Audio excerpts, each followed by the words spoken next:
ഒരു നേഴ്സ് ഒരിക്കലും മറക്കരുതാത്ത anti psychotic emergency.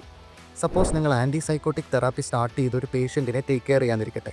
പെട്ടെന്ന് ആ പേഷ്യൻറ്റിൻ്റെ ടെമ്പറേച്ചറൊക്കെ കൂടുന്നു, മസിൽസ് എല്ലാം റിജിഡ് ആകുന്നു, ആകെപ്പാടെ കൺഫ്യൂഷൻ ആയിട്ടുള്ളൊരു സിറ്റുവേഷൻ ആണെന്നിരിക്കട്ടെ.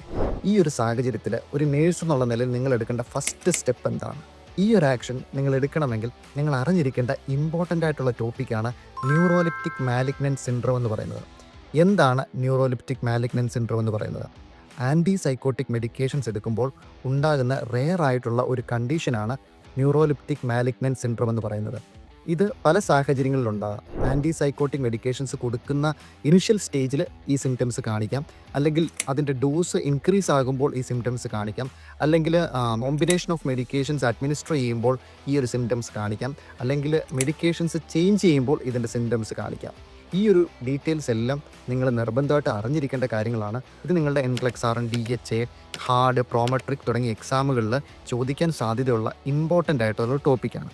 അപ്പോൾ ന്യൂറോലിപ്റ്റിക് മാലിഗ്നൻറ്റ് സിൻഡ്രോം എന്ന് പറഞ്ഞാൽ എന്താണെന്നും അതിൻ്റെ അസസ്മെൻറ്റ്സ്, അതിൻ്റെ ഇൻ്റർവെൻഷൻസ് എന്താണെന്നും ഞാൻ ഡിസ്ക്രിപ്ഷനിൽ കൊടുത്തേക്കാം. നിങ്ങൾ വായിച്ച് നോക്കുക, പഠിക്കുക, നിങ്ങൾക്ക് വളരെ യൂസ്ഫുൾ ആയിരിക്കും. Thank you.